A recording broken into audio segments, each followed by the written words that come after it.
Good morning, everyone. I've started the recording. Okay, start करते हैं बच्चों.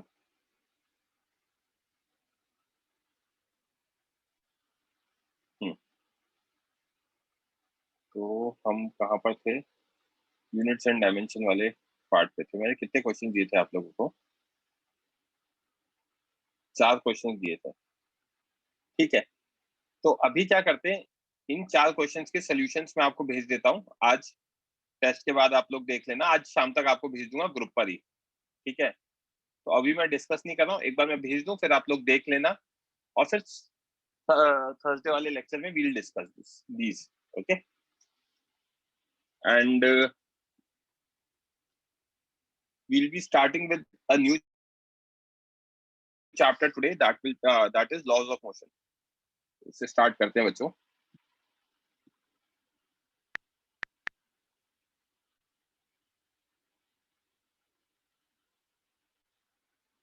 कौन करेगा डिस्कशन? रेज हैंड करो.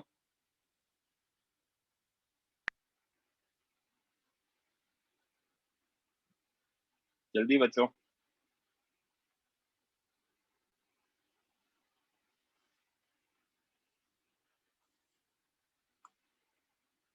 डिस्कशन करने वाला कौन है? कोई बात नहीं, अनन्या अपन ही कर लेते हैं वापस, कोई दिक्कत नहीं. माइक ऑन करो. अनन्या. सो अभी आप लोग काइनेमैटिक्स पढ़ रहे हो, ठीक है, दूसरे ट्रैक में, जहां पे आपको बताया जा रहा है कि है ना, एक्सेलरेशन होता है फ्री फॉल वाले केस में, acceleration due to gravity G, और अगर वो कांस्टेंट है तो इक्वेशंस ऑफ मोशन लगती है, राइट? यस. बट वो एक्सेलरेशन कहाँ से आता है वो हम पढ़ेंगे इस चैप्टर में, that is laws of motion. Okay, तो न्यूटन ने काफी सारे लॉज दिए थे, उनमें से फर्स्ट लॉ है लॉ ऑफ इनर्शिया. ठीक है, सबसे पहले समझते हैं इनर्शिया क्या होता है बच्चे. इनर्शिया होता है, inertia is state of body, है ना. It can be state of rest और state of motion. Okay, yes. Inertia is state of rest और state of motion. Law of inertia क्या कहता है? It states that every body will continue to remain in its state of rest or motion until and unless net external force acts on it to change the state. तो फंडा ये है कि जो body है वो अपनी स्टेट में रहेगी हमेशा. रेस्ट की है तो रेस्ट में रहेगी, मूव कर रही है तो मूव करती रहेगी, जब तक कि एक एक्सटर्नल फोर्स लगकर उसको रोक नहीं देता. इसका एग्जांपल मैं दे देता हूं. आपके सामने आपकी टेबल पे मोबाइल पड़ा हुआ है. अब ये मोबाइल वहीं पड़ा रहेगा जब तक हम एक्सटर्नल फोर्स ना लगा दें या नेट एक्सटर्नल फोर्स ना लगा दें, और नेट एक्सटर्नल फोर्स की वजह से वो स्टेट चेंज हो जाएगी रेस्ट से मोशन. तो इसका एक और एग्जांपल है, अगर मैं ग्राउंड पे बॉल रोल कर रहा हूं तो वो हमेशा रोल करती जाएगी स्ट्रेट डायरेक्शन में जब तक कि एक्सटर्नल फोर्स आके उसको रोक नहीं देता. तो ग्राउंड पे अगर हम रोल कराते तो वो रुक जाती है थोड़ी देर के बाद, क्योंकि एक्सटर्नल फोर्स होता है फ्रिक्शन आके उसको रोक देता है.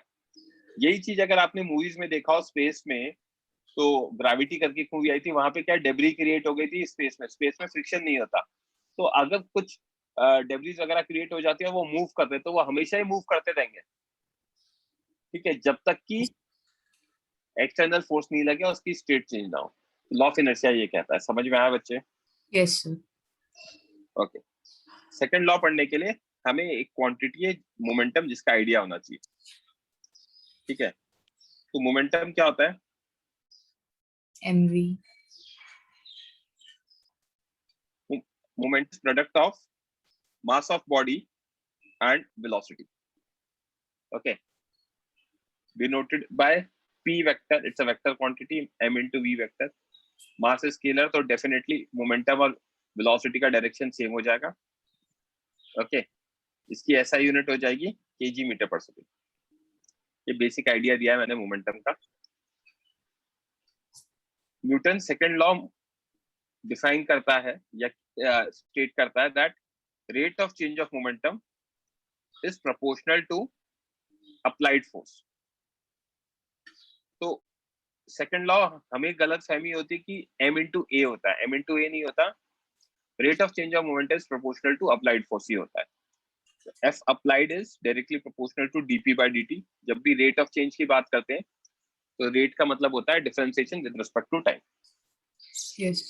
तो प्रोपोर्शनलिटी साइन हटाते तब आता है कांस्टेंट के, ठीक है, k dp by dt. और एक्सपेरिमेंटली जब इसकी वैल्यू कैलकुलेट करी गई तो ये वैल्यू 1 आई है. तो इवेंचुअली f कितना आ जाएगा, dp by dt, right.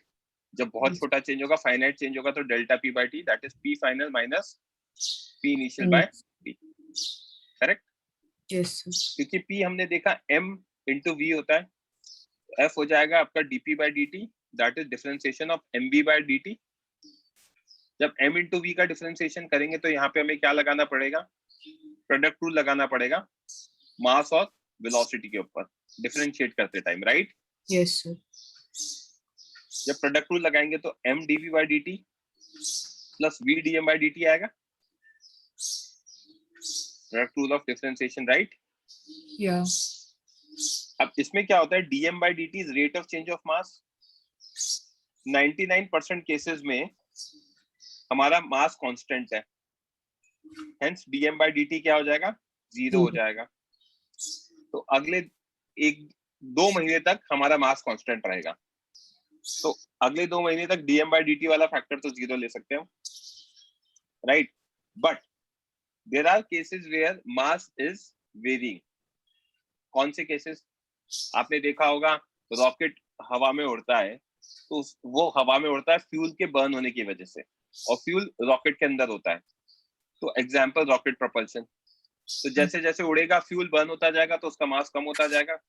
As Yes. Rocket flies fuel burns out, hence net mass of rocket decreases. ऐसे केस में dm by dt क्या होता है, Not 0 equal. होता है. तो for now masses will be constant, hence dm by dt will be 0, hence force will be m dv by dt, that is equals to m into a. ये हमें पता होता है, but this is not a correct statement, right? क्योंकि Yes. dv by dt है, but actually f क्या है, m dv by dt plus v dm by dt. समझा क्या? हाँ sir. यहाँ तक क्लियर है? साथ में नोट डाउन करेंगे बच्चे? हाँ sir. चलो तो नोट डाउन करो बच्चों, रेज योर हैंड्स जो भी कॉपी कर रहे हैं, और अनन्या अभी माइक ऑफ कर सकते हो. Okay, sir.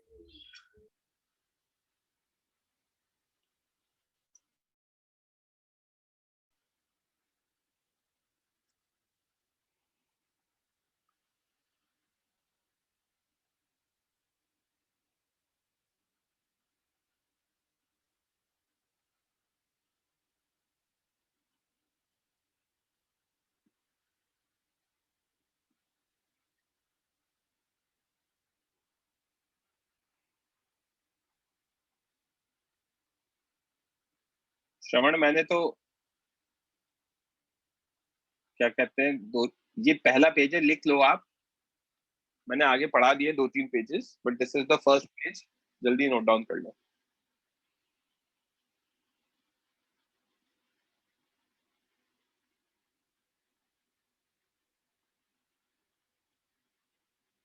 सर इंट्रो नहीं दिया यार, 6:30 वाले लेक्चर में देता हूँ, अभी 20 ही बच्चे आए हैं. प्लीज पक्का है ना, थर्सडे वाले लेक्चर में देता हूँ. तो 7 बजे का लेक्चर रहेगा ना, तो बच्चे आते ही नहीं है, मुझे पता है ना, फिर ये काफी प्रॉब्लम रहने वाली है.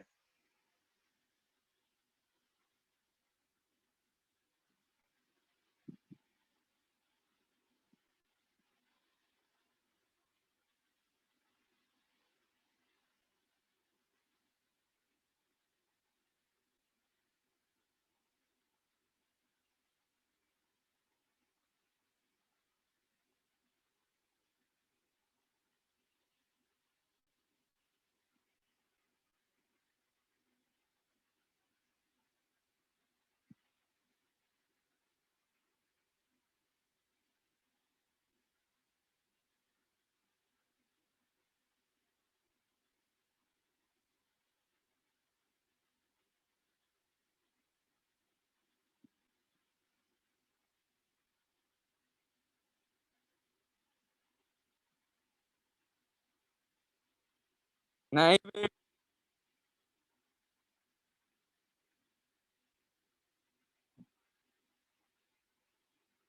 मैंने परमिशन तो नहीं दे रखा माइक ऑन करने का। कौन सा बच्चा?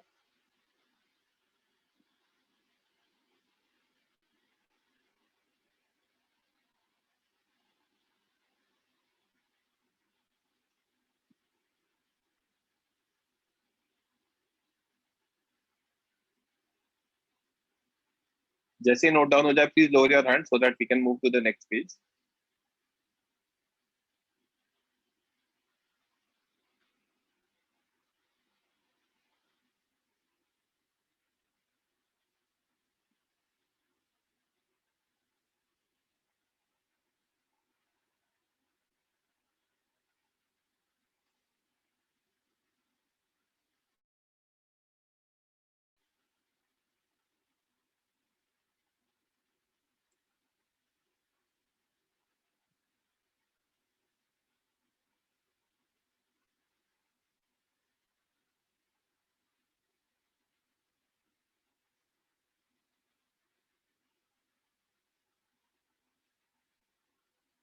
आदित्य, अनन्या, दिशिता। दिशिता बच्चे वेटिंग फॉर यू, प्लीज जल्दी।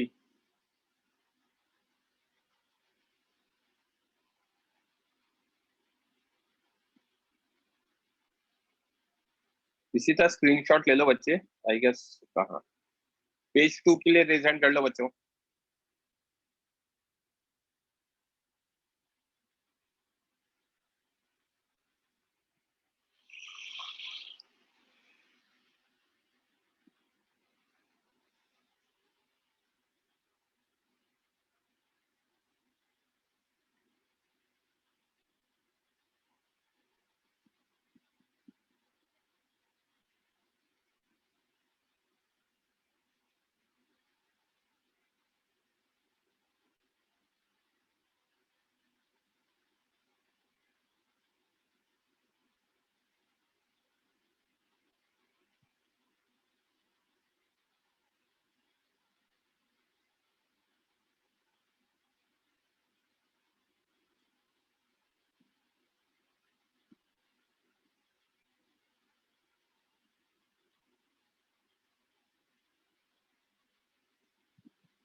श्रवण, just waiting for you, please lower your hand, note down होते।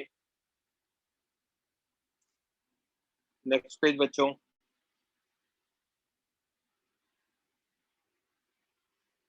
रिजन कर लेना, हाँ, कॉपी करते time.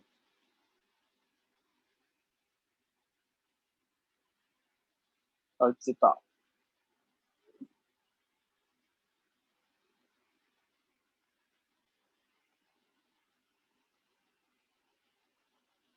Archita please can you switch on your mic एक बार? Yes sir. बच्चे सैटरडे इवनिंग या वेडनेसडे इवनिंग पॉसिबल है बाय एनी चांस, या किसी और दिन evening? Sir I don't mind sir, मतलब चलेगा, बट सर एक्चुअली ये टाइम परफेक्ट है, मतलब इसके बाद फिर डायरेक्टली टेस्ट भी होती है सर। That is okay. अरे मुझे पता है 7 से 8:30 का लेक्चर होगा ना, तो हमारा कोर्स स्लो जाने हाँ वाला है। 7 बजे के बच्चे लेक्चर में, बच्चे 7:15 आते हैं, फिर 9 o'clock में आपका टेस्ट होगा, तो बच्चे घर में जल्दी छोड़ देंगे, तो इफेक्टिवली क्लास 1 घंटे की होगी। तो मैं थोड़ा अच्छा सा तो ब्रॉडर पर्सपेक्टिव से सोच रहा हूँ। अच्छा ओके, तो फिर सर लाइक सैटरडे या वेडनेसडे से आफ्टरनून में आप ले सकते हो। मतलब आफ्टरनून मुझे चलेगा, बट बच्चे, बाकी बच्चे भी तो अवेलेबल रहने चाहिए ना। अगर हाँ वेडनेसडे आपका कुछ और रहता है क्या वेडनेसडे? हाँ, आर यू मतलब लाइक यूजुअली, ओके? और किसी और दिन, फ्राइडे मतलब जैसा सर कुछ? एक्चुअली चलेगा, मतलब आप कैसे भी ले लो सर। मतलब इफ अगर आप 6:30 अवेलेबल नहीं हो, तो 7 to 9 रख लेते हैं वेडनेसडे को। मतलब आई एम नहीं कम्प्लीटली ओके सर, विद आप दैट। नहीं सर, 6:30 बजे ही ले लो। हाँ हाँ, या थैंक यू सर। ठीक। अनन्या बोलो बच्चे। सर मतलब कि वेडनेसडे तो हमारा सिर्फ एक, मतलब सेकंड स्लॉट ही खाली है, मतलब 6:30 से वाला। और सर सैटरडे को मतलब पूरा दिन है फ्री, तो मतलब सैटरडे आप अपने कन्वीनियंस से भी ले सकते हैं। बेसिकली ऐसा है कि देखो, मेरे बाकी दिन क्या है, 3 3 लेक्चर्स होते हैं मॉर्निंग में, तो मैं कोई दिक्कत नहीं, आप लोगों के लिए एडजस्ट कर लूंगा। आई मतलब जनरली 3 लेक्चर ही लेते हैं हम लोग, 3 तो मैक्सिमम हो गया, बट आई विल एडजस्ट, क्योंकि ये 7 to 8:30 अगर मैं लूंगा ना, तो मुझे पता है मॉर्निंग में आप लोगों के लिए बहुत दिक्कत होने। अभी मीटिंग में 32 है, when I started with the lecture 21 थे, जिसमें 2 पार्टिसिपेंट्स तो मैं था खुद, तो 19 ही बच्चे थे, अभी 29 है। तो ये कोर्स काफी स्लो जाएगा मुझे पता है, तो उसकी मैं बात कर लेता हूँ प्लानर्स जो प्लान करते हैं शेड्यूल, गौतम सर से, यस ओके सर। एंड कुछ लोगों का कंसेप्ट पूछ लेता हूँ अकॉर्डिंगली। हाँ ठीक सर, है? No problem. हाँ बच्चों, नोट डाउन होते हैं, please lower your hand.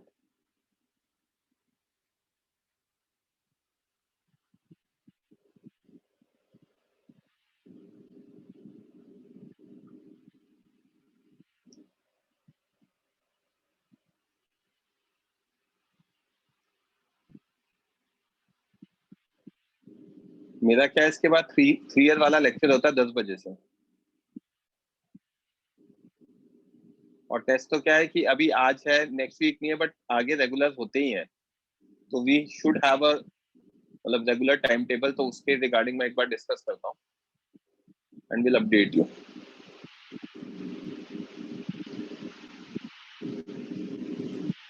Aditya, Pradosh and Ananya, waiting for you guys only. जल्दी नोट डाउन करो।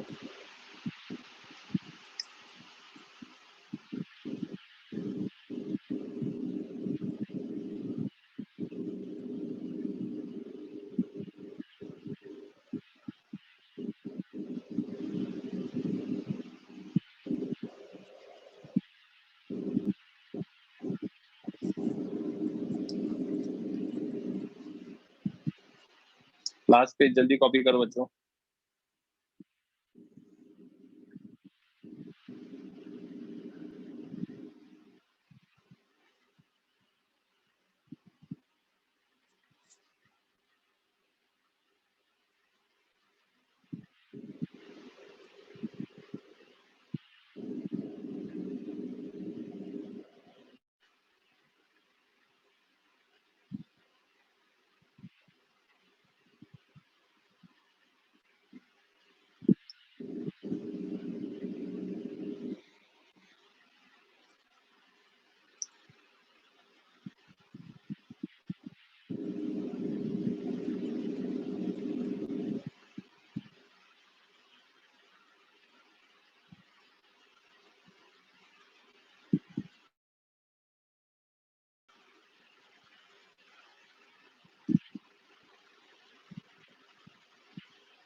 नोट डाउन होती है, lower your hand.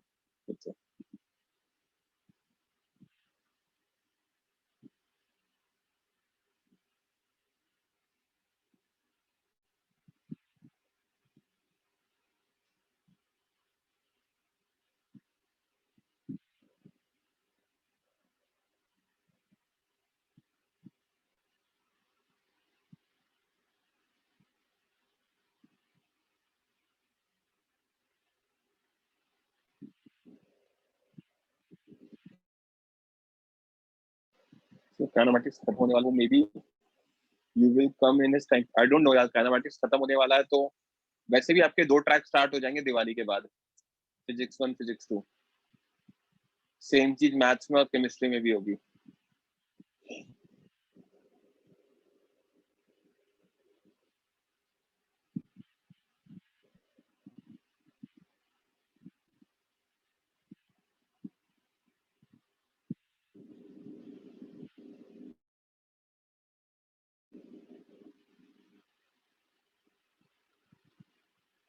Last 30 seconds, please जल्दी कॉपी करो बच्चों.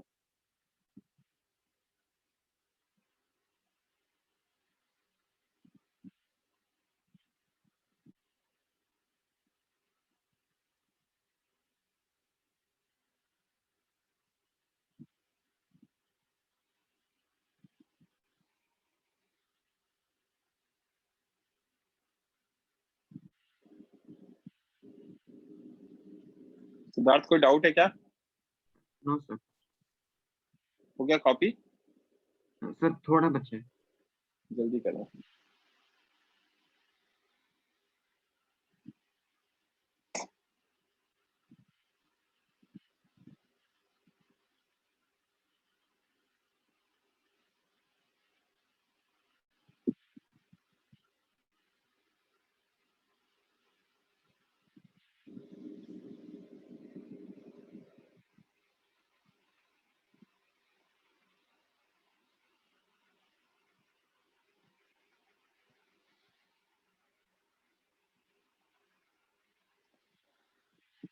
ओके अनन्या, माइक ऑन करो बच्चे.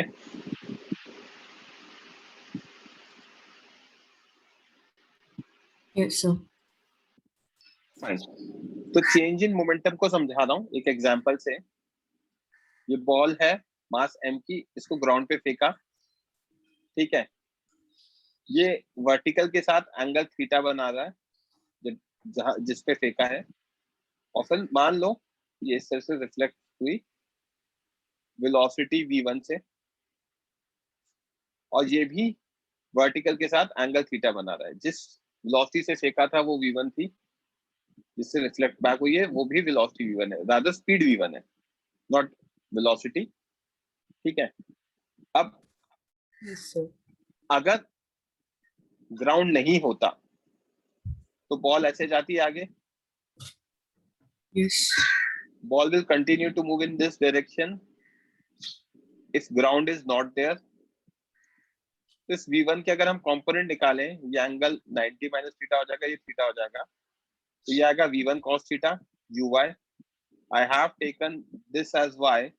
अपवर्ड डायरेक्शन पॉजिटिव है, राइट डायरेक्शन पॉजिटिव है. ओके. तो v1 cos थीटा आ जाएगा ये, और ux आ जाएगा मेरा v1 sin theta, right. Yes. तो अगर वेक्टर फॉर्म में लिखूंगा u वेक्टर, तो v1 sin theta i cap क्योंकि राइट वाला पॉजिटिव है, minus v1 cos theta j cap क्योंकि डाउनवर्ड नेगेटिव है.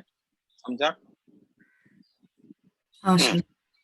सेम वे में क्योंकि ये v1 से रिफ्लेक्ट बैक कर रहा था और वर्टिकल के साथ एंगल थीटा है, तो अपवर्ड डायरेक्शन में आएगा v1 cos थीटा, और राइट डायरेक्शन में आएगा v1 sin थीटा. तो अब मैं इसको अगर वेक्टर फॉर्म में लिखूंगा v वेक्टर, तो कितना आएगा v1 sin theta i cap plus v1 cos theta j cap, right.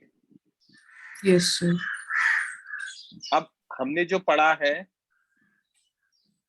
Delta P क्या होता है?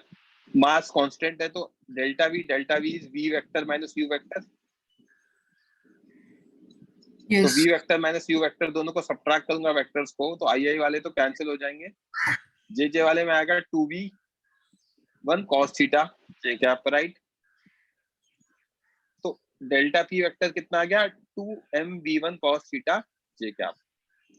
Clearly momentum changes only in y direction या y axis.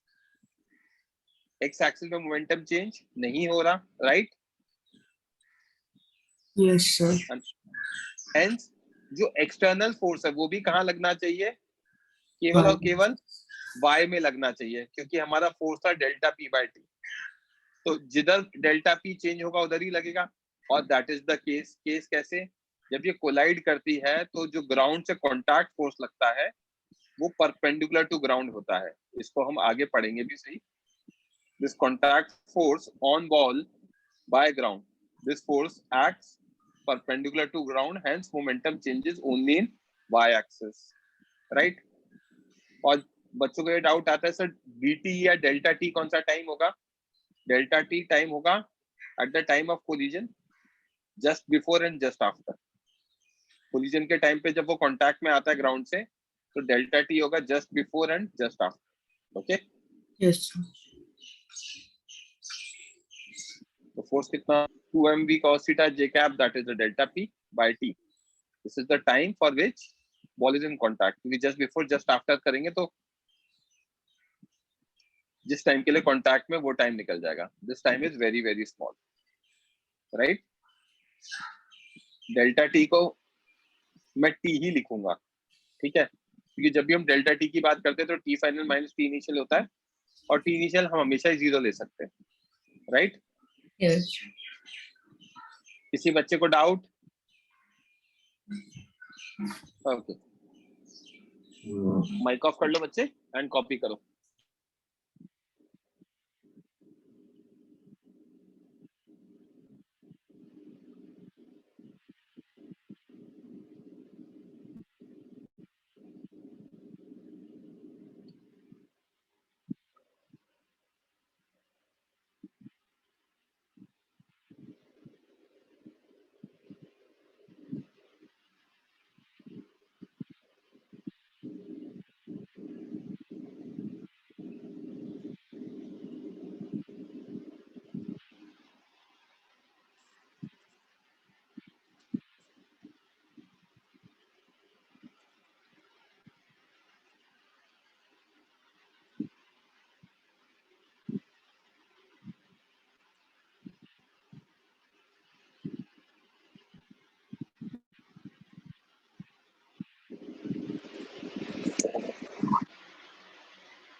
हाँ दर्शन बोलो.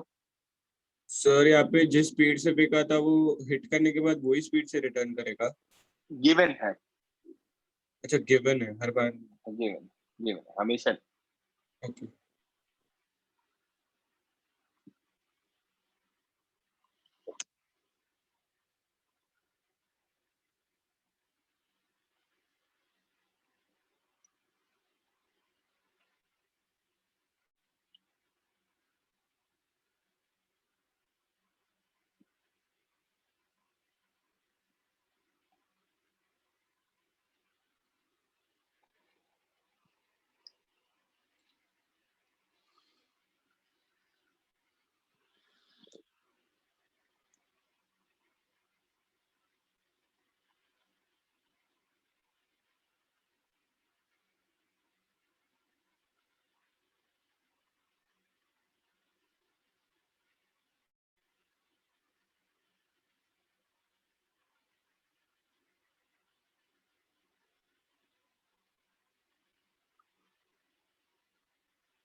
दरअसल ये गलत कॉन्सेप्ट है आपने जो लिखा है sir, generally we take cos theta along x axis। ये तो फ्रॉड कॉन्सेप्ट है बिल्कुल ही, मैं तो बिल्कुल पढ़ाता भी नहीं हूँ ये चीज। cos थीटा डिपेंड करता है थीटा कौन सी एक्सिस से एंगल लिया गया है। तो प्लीज ये चीज तो अपने दिमाग से बिल्कुल निकाल दो, क्योंकि ये बिल्कुल गलत है।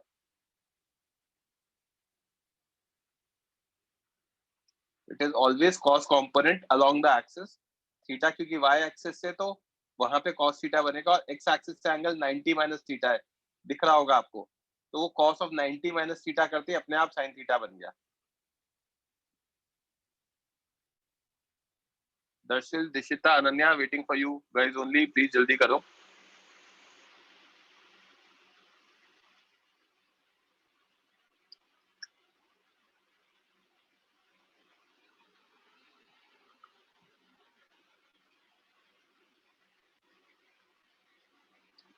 प्रीत, आई वुड अप्रिशिएट कि अगर आप रेज हैंड करो तो।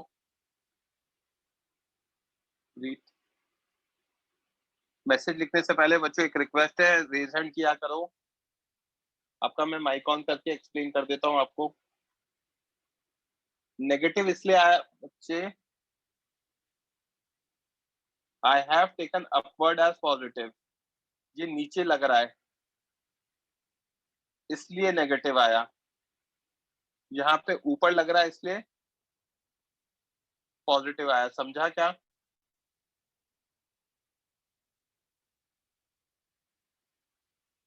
सेकंड पेज कॉपी कर लो बच्चों।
ओके सिद्धांत,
Arnav, waiting for you only.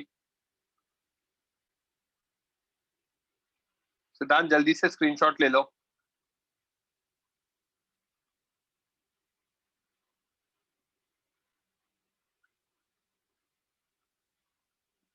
I guess ले लिया होगा. लास्ट पेज कॉपी कर लो बच्चे. रेज हैंड कर लो.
प्रीत, फोर्स इज डेल्टा की बाय टी ना. Rate of change of momentum अभी बताया था ना.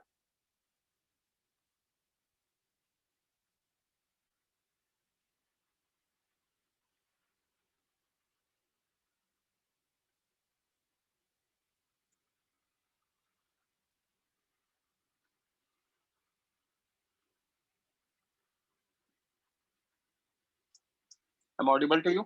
हाँ.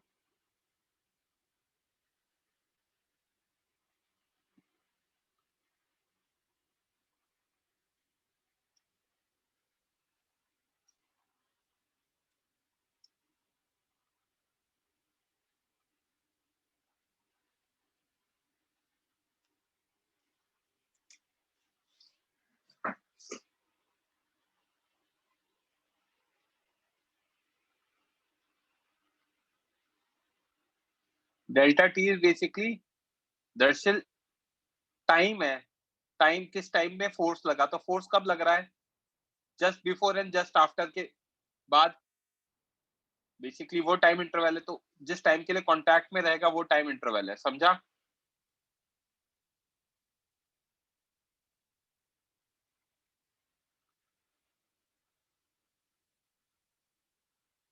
Siddharth and Darshan.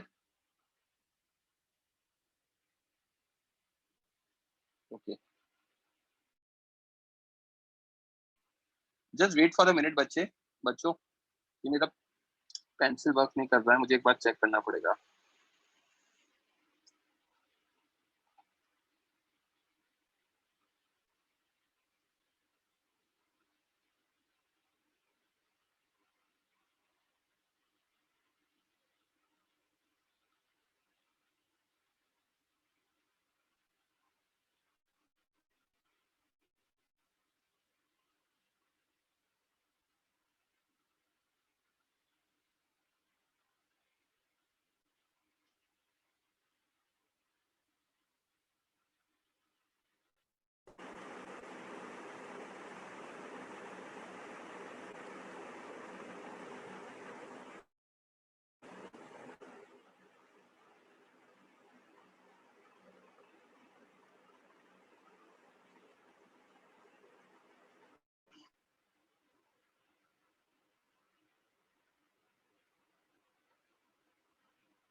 Darshan raise hand करो बच्चे.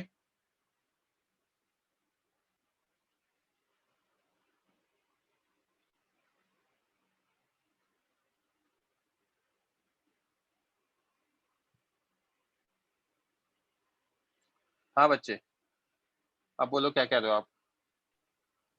Sir I was asking T initial T 0 कैसे हो गया? इनिशियल टी कितना लेना चाहिए आपके according? Sir because just before hitting तो फिर it would have taken some time to reach there. तो उससे हमें क्या लेना देना? हमें तो ये लेना देना है ना कि फोर्स कितने टाइम के लिए लगा।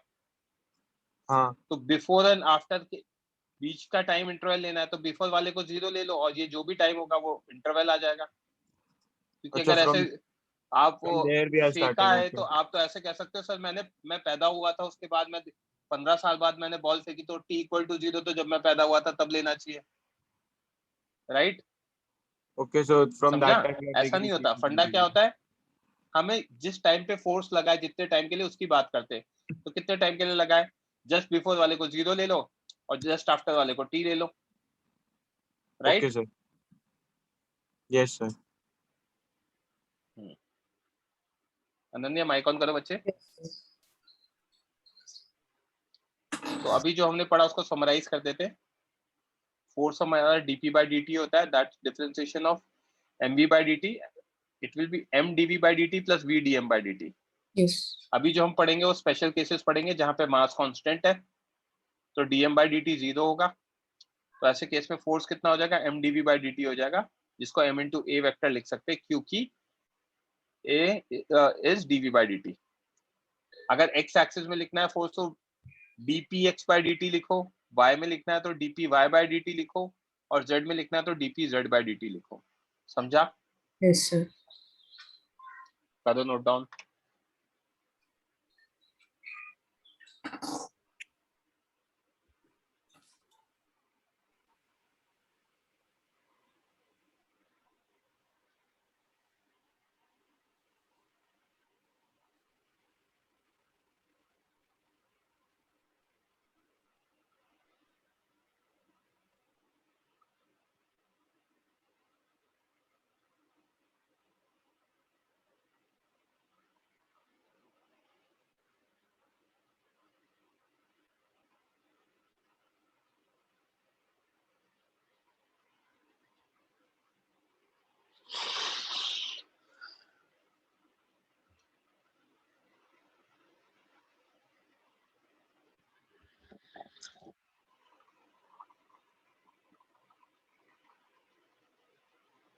बच्चों नोट डाउन होते ही प्लीज लोग जो, अच्छा किसी ने रेज हैंड नहीं किया, रेज हैंड करा करो बच्चों, कॉपी करते टाइम आइडिया लग जाएगा ताकि मुझे।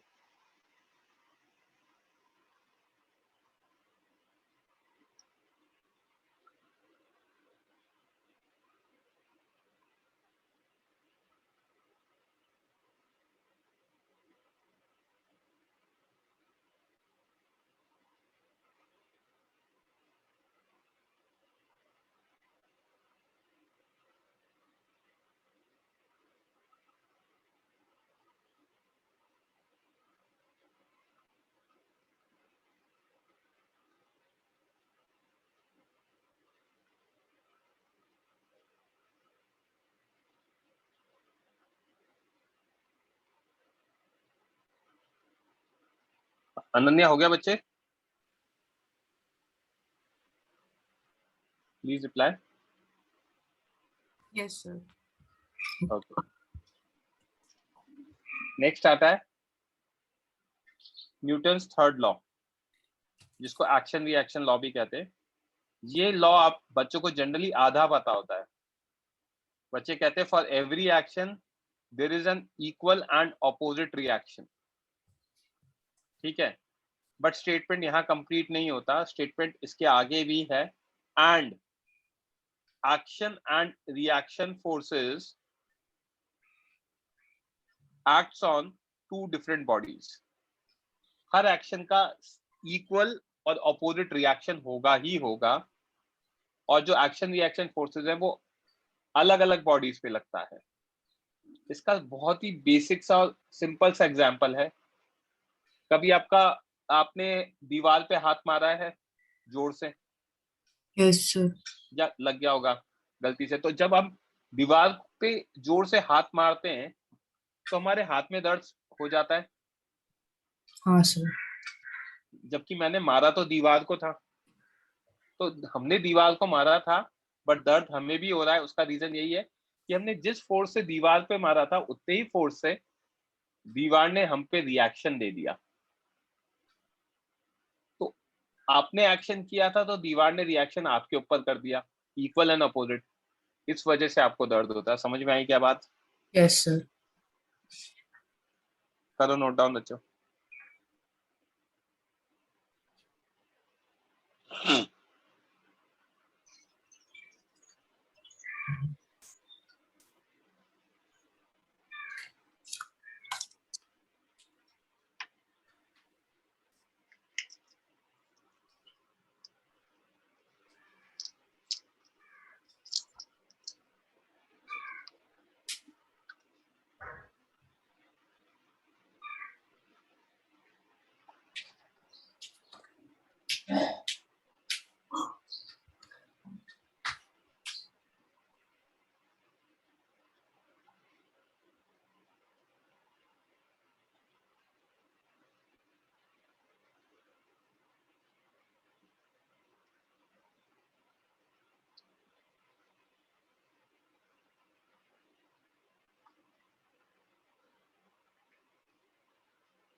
Done Ananya?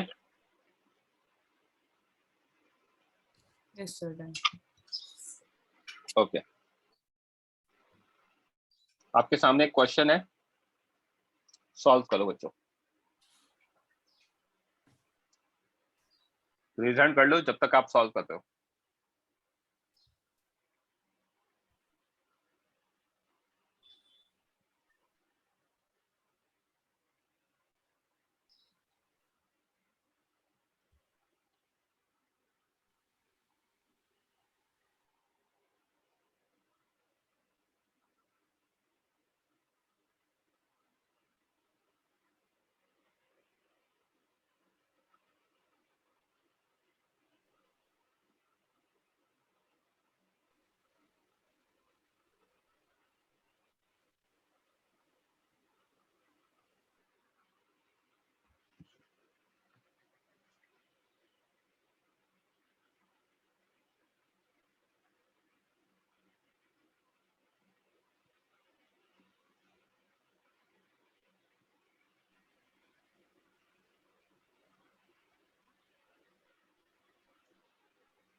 Sorry,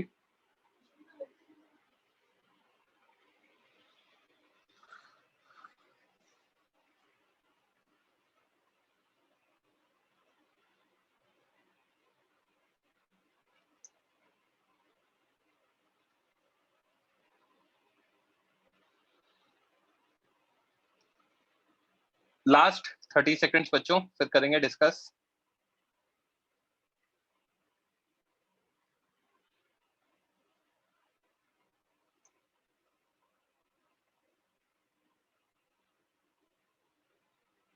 answer I guess 20 होना चाहिए।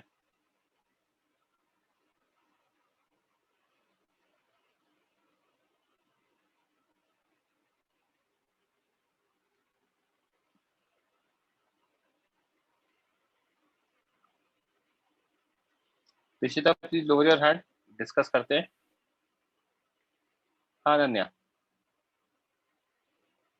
Yes sir. Momentum is m into v, v आएगा ds by dt से, तो इसको डिफरेंशिएट करूंगा तो क्या आएगा t cube by 3 plus 7t, इसका डिफरेंशिएशन, तो ds by dt आ जाएगा 3t square by 3 plus 7 that is t square plus 7, तो मेरा वेलोसिटी आ गया t स्क्वायर प्लस 7, तो यस मोमेंटम आ गया m इंटू वी। फोर्स निकालने के लिए या rate of change of momentum के लिए dp बाय dt करना पड़ेगा, मास कांस्टेंट है तो m dv बाय dt, तो dp बाय dt में m constant, dv by dt करूंगा इसका तो 2t बचेगा, राइट। हाँ तो सर हमारा dp बाय dt क्या आ गया 2m into T, 2 into mass is 5 time 2 seconds पे पूछा है, तो आंसर 20 आ जाएगा। समझा क्या? हाँ ओके, सर किसी बच्चे को कॉपी करना है तो रेज हैंड कर दो, if I have to wait. बच्चों कर लो कॉपी।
हाँ अनन्या, हो गया बच्चे या बाकी है? यस सर हो गए। अब हम पढ़ेंगे अलग अलग टाइप के फोर्सेस, ठीक है। अब सुनते जाना बच्चों, एक इंपॉर्टेंट चीज, हर फोर्स के लिए हम 3 चीजें फिगर आउट करेंगे। फोर्स के लगने का रीजन क्या है, उसका मैग्नीट्यूड कितना होगा, उसका डायरेक्शन क्या होगा। यस समझ में आ रही है बात? हाँ आप सर जब भी कोई फोर्स लगाओगे क्वेश्चन में, क्योंकि क्वेश्चन में एग्जाम में I will not be there, तो बच्चे ना रैंडम फोर्सेस लगाने लग जाते हैं। रैंडम फोर्सेस नहीं लगानी है, आपको खुद से दिमाग लगा किस कारण की वजह से फोर्स लग रहा है। वो कारण एग्जिस्ट करता है तो फोर्स लगेगी, अगर वो कारण एग्जिस्ट नहीं करता तो फोर्स नहीं लगेगी। नहीं लगेगी। अगर फोर्स लग रही है तो उसका मैग्नीट्यूड कितना है वो फिगर आउट करना है, और उसका डायरेक्शन कितना है क्या होगा वो फिगर आउट करना है। समझ में आई बात?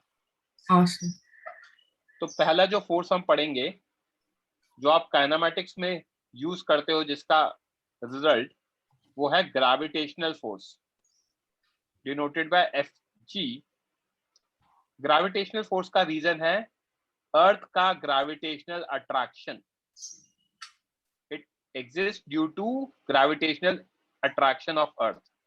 तो ये फोर्स तो हमेशा लगने वाला है, क्योंकि अर्थ का अट्रैक्शन अर्थ पे हर पॉइंट पे होता है। समझ में आई बात? यस सर इसका मैग्नीट्यूड होता है m इंटू स्मॉल जी, राइट, और इसका मैग्नीट्यूड फिक्स होता है। हम g की वैल्यू फिक्स लेंगे अगले 4 महीने तक, ग्रेविटेशन पर पढ़ेंगे तब g की वैल्यू चेंज करेंगे। तो g की वैल्यू फिक्स है हमारे लिए m इंटू स्मॉल जी। एक्चुअल एक्सप्रेशन होता है इसका g mass of object mass of earth by r square, this is the actual expression. m object denotes mass of object, m earth denotes mass of earth जिसकी value होती है 6 into 10 raised to power 24 kg. R denotes distance between object and center of earth. Okay. Yes sir If object is kept on the surface of earth, तो centre of अर्थ और object के बीच में जो distance होगा वो radius of earth के equal होगा, जो कि 6400 किलोमीटर होता है। हेंस F ग्रेविटेशन हो जाएगा सरफेस ऑफ अर्थ पे GMOME by RE square. Okay, yes MO into G M E by R E square rearrange करके बस ऐसा लिखा है। ये जो G M E by R E square है ना, इसको हम कैलकुलेट करते हैं तो इसकी वैल्यू आती है एक्सेलरेशन ड्यू टू ग्रेविटी। इसकी जो वैल्यू आती है उसे स्मॉल जी से डिनोट किया जाता है, और एक्सेलरेशन ड्यू टू ग्रेविटी कैसे कैलकुलेट करते हैं? ये जो कैपिटल जी है यूनिवर्सल कांस्टेंट है 6.67 इंटू 10 की power minus 11। Mass of earth हमें पता है, ये भी फिक्स है, और रेडियस ऑफ अर्थ ये भी फिक्स है, तो इसको सॉल्व करते हैं तो ये वैल्यू आती है। तो हमें ध्यान रखना है क्या फोर्स लगेगा, mg लगेगा, हमेशा लगेगा। क्यों? क्योंकि अर्थ के अट्रैक्शन के कारण है। समझ में आ रही बात? Yes sir. ये वर्ड अट्रैक्शन इंपॉर्टेंट है। अट्रैक्शन का मतलब अर्थ की तरफ अट्रैक्ट होगा, अर्थ की तरफ अट्रैक्ट होगा तो डायरेक्शन मिल गया। डायरेक्शन क्या है? क्योंकि F gravitation is an attractive force, तो that is object is always attracted towards centre of earth, तो डायरेक्शन क्या होगा? सेंटर ऑफ अर्थ की तरफ होगा। तो एम मास का ऑब्जेक्ट है, उसको एफ ग्रेविटेशन जो mg है वो हमेशा डाउनवर्ड डायरेक्शन में होगा। Object of mass m is just above the surface of earth. हम g की वैल्यू कभी चेंज करते ही नहीं है, ठीक है? आगे जाके चेंज करेंगे तब बताया जाएगा, क्योंकि आप 6400 किलोमीटर में 10 मीटर ऊपर भी ऐड कर दोगे, आप कहोगे सर मैं तो अर्थ के सरफेस पे नहीं हूँ, मेरी बिल्डिंग में मैं तो 13th फ्लोर पे या 14th फ्लोर पे रहती हूँ। तो सर वो 14th फ्लोर की हाइट भी तो लो। तो 6400 किलोमीटर में अगर आपने 15 मीटर ऐड कर दिया या 50 मीटर ऐड कर दिया तो कोई फर्क पड़ेगा? नो नहीं। तो हम हमारे केसेस में mg ही लेते हैं। डायरेक्शन कहाँ लगेगा? नीचे लगेगा। समझ में आ रही है क्या बात? Yes sir. इसमें एक इंटरेस्टिंग चीज बताऊंगा। ये अर्थ पे जो आप फोर्स लगाओगे वो इक्वल एंड अपोजिट होना चाहिए न्यूटन थर्ड लॉ से। हाँ सर। तो क्योंकि आप अर्थ आपको mg से अट्रैक्ट करता है, तो आप भी अर्थ को mg से ऊपर अट्रैक्ट करते हो। Although this force is not sufficient to move earth, क्योंकि आप अट्रैक्ट कर रहे हो, ऐसे यहाँ पे भी एक ऑब्जेक्ट अट्रैक्ट कर रहा होगा। इनफैक्ट यूनिवर्स में बहुत सारे ऑब्जेक्ट्स हैं जो अर्थ को अट्रैक्ट कर रहे होंगे। तो यूनिवर्स में बहुत सारे फोर्सेज है, तो अर्थ ऊपर मूव नहीं करेगा, बट केवल और केवल ऑब्जेक्ट नीचे गिरेगा। समझ में आई क्या बात? Yes sir. ये चीज यहाँ पे लिखी हुई है, दिस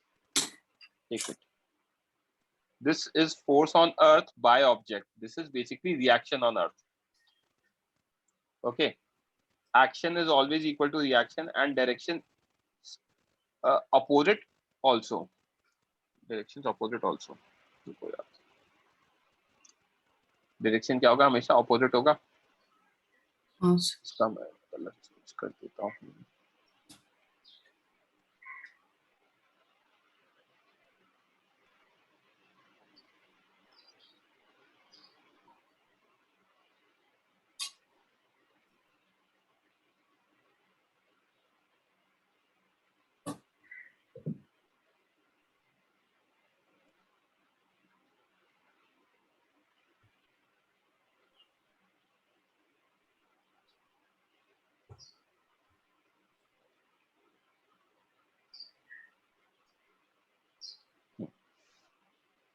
तो क्या है बच्चे? This is force on object due to earth. Basically action हुआ है, तो F gravitation is reaction on earth, right? Yes. Action क्योंकि रिएक्शन के हमेशा इक्वल होता है एंड डायरेक्शंस ऑपोजिट होते हैं, तो डायरेक्शन इज ऑपोजिट।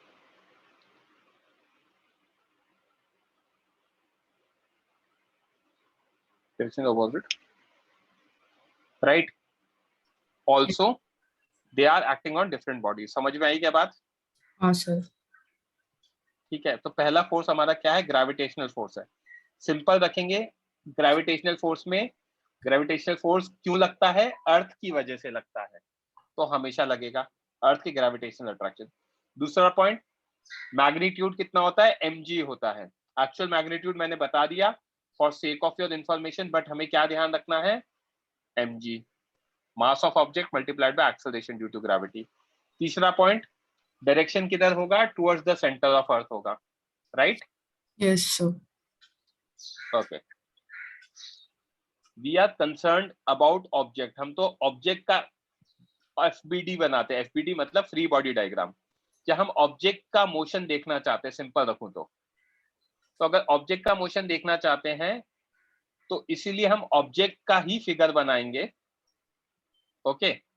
यस और ऑब्जेक्ट पे लगने वाले फोर्सेस को ही डिनोट करेंगे। समझ में आ रही है बात? हाँ सर।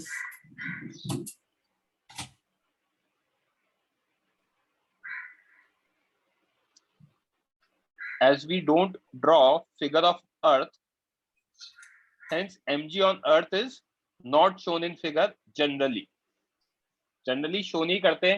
तो बच्चों को लगता है कि ऐसा लग ही नहीं रहा था आज तक, तो सर आज क्यों लग रहा है? हमेशा लगेगा, बट वो हम फिगर बनाते ही नहीं है इसलिए। समझ में आई बात? तो समराइज किया है ग्रेविटेशनल फोर्स को। F gravitation is mg, direction always towards center of earth, that is perpendicular to surface of earth। वहां जहां पे m is mass of object, g की value acceleration due to gravity है, ये g को constant लेना है जब तक कहा नहीं जाए, unless otherwise stated। समझ में आई बात? Yes sir. प्रीत, आपका डाउट समझ में नहीं आया? We are attracted cause of earth because of gravitational force। we are attracted because of gravitational force, जिसका मैग्नीट्यूड mg होता है, उसका रिजल्टेंट g आता है। Resultant acceleration is effect of force. तो जो आप g लिखते हो बच्चे, वो इफेक्ट ऑफ फोर्स है, that is the acceleration. But effect किसके कारण आ रहा है? फोर्स के कारण आ रहा है। समझ में आई बात? Yes sir. ओके, ये पेज कॉपी कर लो बच्चों, रेज हैंड कर लो जो भी कॉपी कर रहे हैं। वैल्यू कम नहीं है बच्चे, 9.8 मीटर पर सेकंड स्क्वायर का तो बहुत ज्यादा वैल्यू होती है।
अनन्या, नोट डाउन होती, please lower your hand, just waiting for you.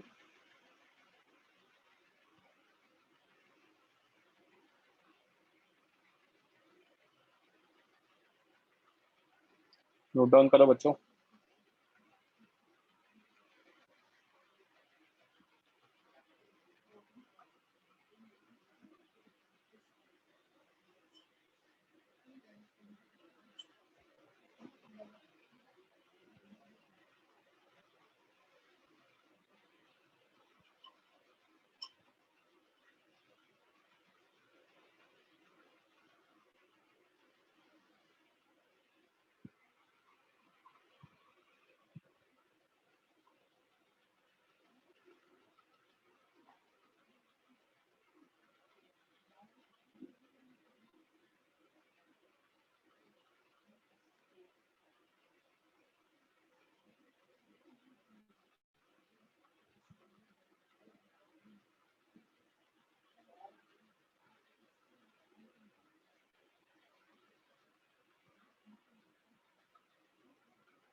Darsheel, आप क्या लिख रहे हो, मुझे समझ में नहीं आ रहा बच्चे।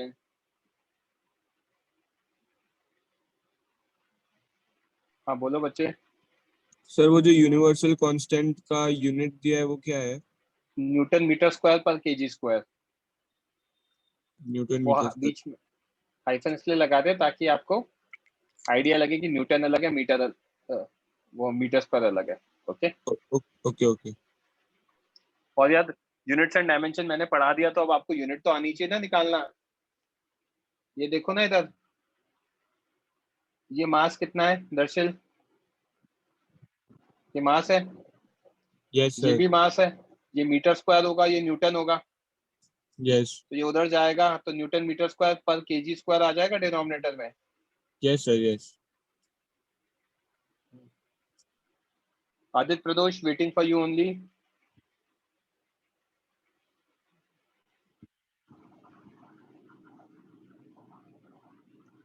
हो गया क्या बच्चे, आदित्य प्रदोष?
मैंने जो भी पढ़ा है उसके नोट्स भेज दिए हैं बच्चों ग्रुप पर।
Shreyas, Adit, Pradosh, waiting for you guys only.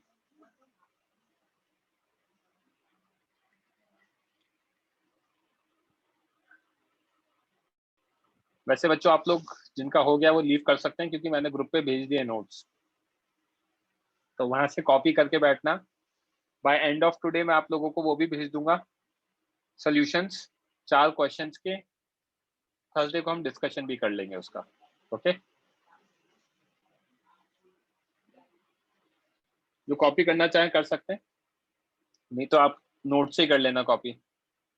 Note से कर लोगे बच्चों कॉपी? चलो तो फिर that's it for today guys. Okay bye बच्चों। प्रीत आपकी बात समझ में नहीं आया, आपने क्या लिखा सर? तो FG RxTN है क्या? RxTN मतलब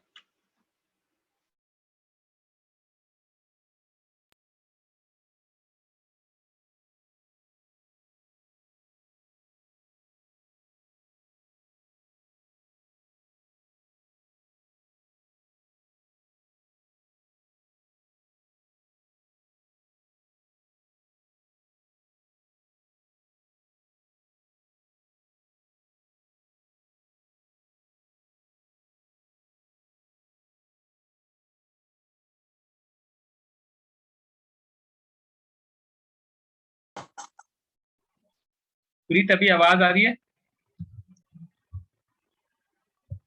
जस्ट रिप्लाई यस और नो।